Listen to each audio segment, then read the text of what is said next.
देखो, 12th class का 6th chapter है लोकतांत्रिक व्यवस्था में संकट। लोकतांत्रिक व्यवस्था में संकट का सबसे इंपॉर्टेंट क्वेश्चन है जो किसी भी तरीके से पूछा जा सकता है। आपातकाल के कारण हमसे पूछ लेगा, या सबक पूछ लेगा, या परिणाम पूछ लेगा। अब इसको हम किस किस तरीके से, मतलब एग्जामिनर ने पूछा है, इसको पूछा है कि आपातकाल के कारण लिखिए, या फिर ऐसा पूछ सकता है कि आपातकाल से हमें क्या क्या सीख मिले। इनका आंसर सेम ही होगा। 6 मार्क्स में भी पूछ सकता है, 4 मार्क्स में भी पूछ सकता है। देखो, अगर आपातकाल के कारण पूछे, हम सबको पता है आपातकाल भारत के लिए सकारात्मक और नकारात्मक दोनों हुए। कैसे हुए थे, पहले हम कारण जान लेते हैं। छात्रों ने आंदोलन कर दिया है। पहली बार भारत में ऐसा हुआ था कि छात्र अपने अधिकारों के लिए लड़ रहे थे। और वह छात्र बिहार और गुजरात, कहीं तो महंगाई के लिए लड़ रहे थे, तो कहीं जो थे अ, खाद्य वस्तुओं में जो महंगाई बढ़ गई थी, या खाद्य वस्तुओं में जो आपूर्ति नहीं हो पाई थी, उस चीजों के लिए लड़ रहे थे। तो इसके लिए एक हमारे यहाँ पे जो नेता थे, जयप्रकाश नारायण। जयप्रकाश नारायण ने संपूर्ण क्रांति भी की थी। और संसद में, और जो रामलीला मैदान है, उसमें भी क्या कर रहे थे, वहां पे जाके आंदोलन कर रहे थे। रेलवे हड़ताल, सभी रेलवे कर्मचारी अपने पद को छोड़कर आपातकाल के लिए आंदोलन कर रहे थे।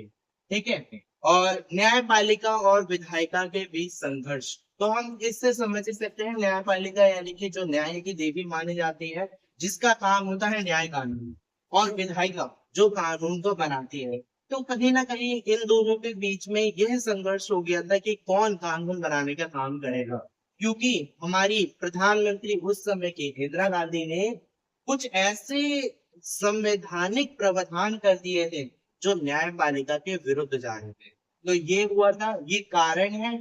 अगर हम जाने कि आपातकाल के दौरान हमें क्या सबक मिले, क्या सीख मिले, तो पहला सबक ये मिल गया कि आपातकाल के दौरान या उसके बाद भी कभी भी मौलिक अधिकारों को हटाया नहीं जाएगा।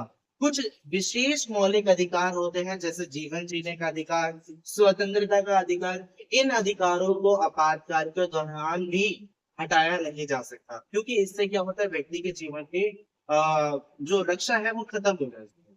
दूसरा है, संविधान में कुछ ऐसे विवादपूर्ण संशोधन थे, उनको हटा दिया गया, जैसे कि 44वां संशोधन था। इसमें कुछ ऐसे भी संशोधन हुए थे जो हमारे लिए जरूरी थे। जैसे इंदिरा गांधी ने 5 साल सरकार का जो होता है, हर 5 साल में जो चुनाव होता है, उसको 6 साल कर दिया। तो इन चीजों को हटा दिया गया। ठीक है। दूसरा क्या करा, आपातकाल के बाद हमें पता चला लोकतंत्र हमारे लिए कितना जरूरी है। जब देश की शासन व्यवस्था तानाशाही हो जाती है, तो देश में ना जनता खुश रह पाती है, ना सरकार। तो ऐसे में लोकतंत्र की अहमियत हमें पता चली। और पुलिस जो उस टाइम पे निष्पक्ष रूप से काम नहीं कर पा रही थी, आपातकाल के बाद हमें पता चला पुलिस का निष्पक्ष रूप से काम करना कितना जरूरी है। ठीक है। तो ये हमारे सबक थे। परिणाम क्या हुआ, मौलिक अधिकारों का स्थगन, यानी कि मौलिक अधिकार को हटा दिया गया, जो कि बिल्कुल नहीं होना चाहिए। क्योंकि अगर मौलिक अधिकार हट जाएंगे, तो व्यक्ति को गिरफ्तारी और साथ के साथ में उनके साथ दुर्व्यवहार भी हो सकता है। प्रेस की आजादी पर रोक, जिस टाइम आपातकाल लगा था, उस टाइम पे पूरी की पूरी मीडिया के लाइन काट दी, जो कि बिल्कुल एक गलत काम है। ठीक है। राजनीतिक जो अपोजिशन पार्टी है, लोकतंत्र का मतलब ही होता है जहां पे पक्ष और विपक्ष दोनों साथ मिलकर फैसले ले। लेकिन जब आपातकाल लगा, तो उस टाइम पे जितने भी अपोजिशन वाले लीडर्स थे, उनको सबको जेल में डाल दिया, जो कि बिल्कुल गलत था।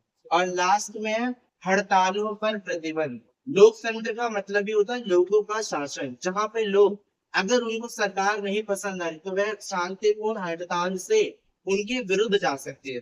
लेकिन इंदिरा गांधी ने आपातकाल के दौरान जो भी हड़ताल कर रहे थे, उनके खिलाफ सैनिक विरोध प्रदर्शन किए। तो ये हम जान चुके हैं, इनके कारण क्या थे, इनके सबक क्या थे, और इनका परिणाम क्या था। ठीक है।